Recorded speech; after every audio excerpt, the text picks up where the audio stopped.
Sir, आज एक meeting का आयोजन किया गया था। किस तरह की मीटिंग थी? क्या वार्तालाप हुए? मीटिंग में किस तरह का मैसेज डिलीवर किया गया? सर, हमारी कल आदरणीय डीजी साहब हरियाणा पंचकुला ने पूरे हरियाणा के स्टाफ की बीडीए की मीटिंग ली थी, जिसमें हमारे एग्रीकल्चर की जितनी भी स्कीम चल रही है उनकी रिव्यू मीटिंग थी, जिसमें सभी डीडीएस को अपने फील्ड स्टाफ की मीटिंग करने के निर्देश दिए थे, ताकि जो समय थोड़ा बहुत बचा है उसमें स्कीम को कंप्लीट किया जा सके। किस किस तरह की स्कीम है जिनकी जानकारी आज दी? में हमारी जो मेन स्कीम है, मेरा पानी मेरी विरासत, सॉयल सैंपल की स्कीम थी, नेचुरल फार्मिंग की थी, पाउडर की थी, देसी कॉटन की थी, और प्रधानमंत्री फसल बीमा योजना की और प्रधानमंत्री किसान सम्मान निधि योजना के बारे में फील्ड स्टाफ के साथ विस्तार से चर्चा की। और जो आदरणीय उपायुक्त महोदय के निर्देश थे कि जल शक्ति अभियान और अटल भू योजना के बारे में भी विभाग के कर्मचारियों को, अधिकारियों को विशेष रूप से हिदायत दी कि आज से ही इस स्कीम के तहत जो हमारे को टारगेट दिए गए हैं, सितंबर तक वो टारगेट हमने पूरे करने हैं।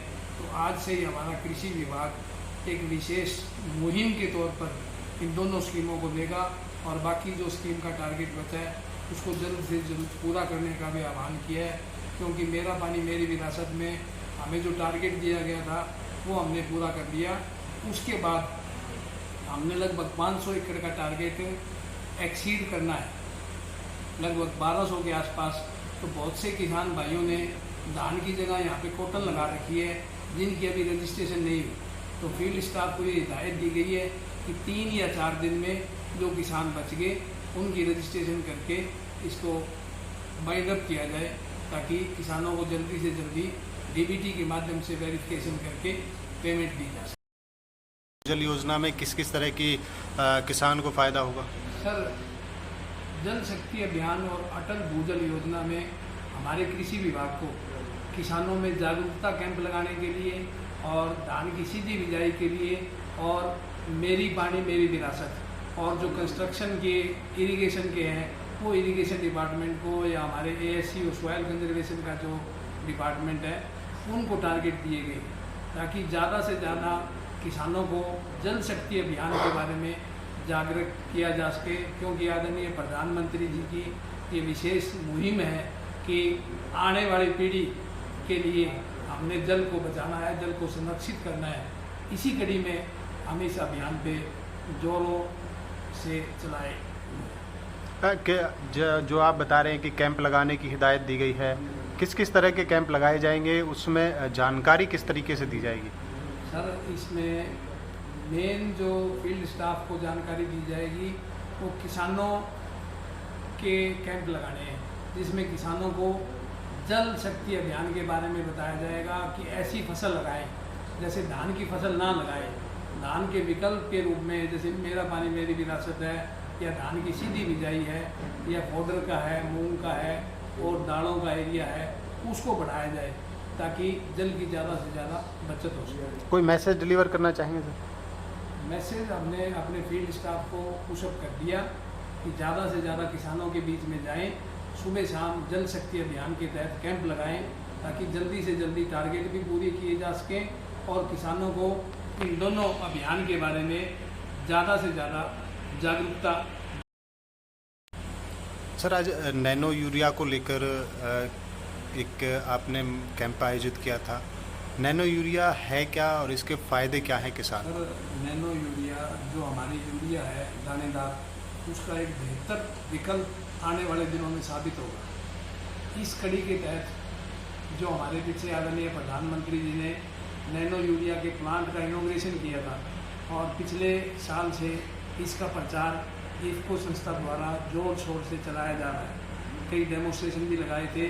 उसी कड़ी में हमारे कृषि अधिकारियों को आज एक ट्रेनिंग प्रोग्राम के तहत ट्रेनिंग दी गई थी कि ज़्यादा से ज़्यादा किसानों से मिलकर इस नैनो यूरिया का प्रचार किया जाए, इसके यूज़ करने की विधि बताई जाए और डेमोस्ट्रेशन लगाया जाए, क्योंकि ये हर एक रोग के लिए फ़ायदेमंद है। दूसरा, पर्यावरण का बहुत अच्छा मतलब विकल्प है, पर्यावरण इससे सुधरता है और ईल्ड में भी वृद्धि होती है।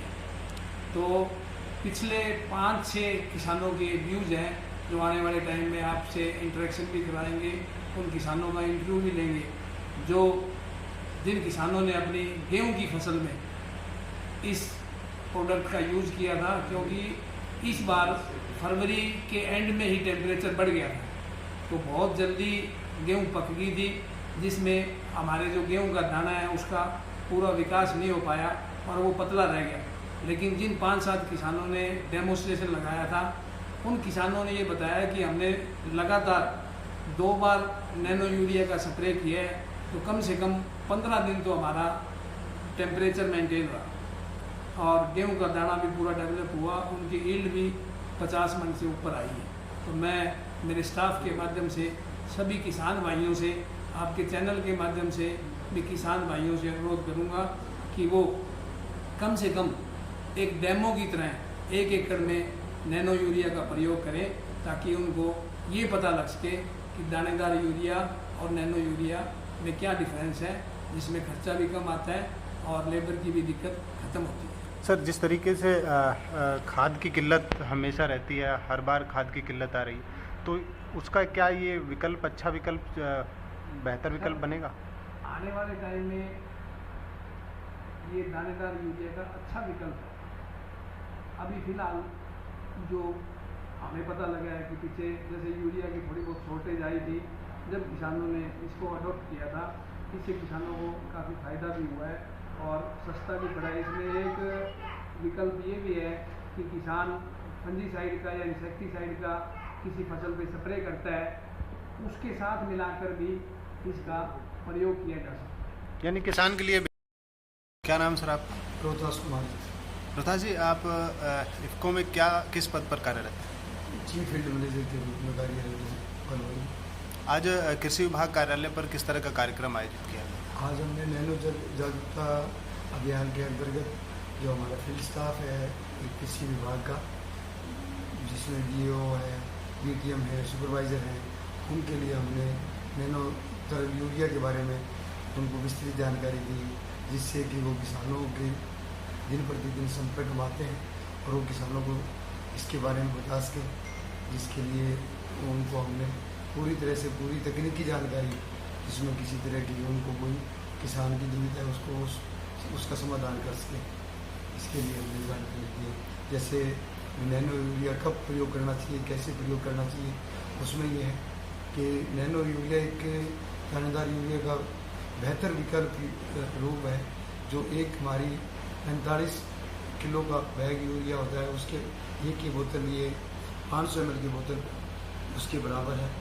और इसका प्रयोग हम करते हैं मृदा की, हमारी मृदा का स्वास्थ्य अच्छा होता है, पर्यावरण का सुधार होता है, ये सस्ती है।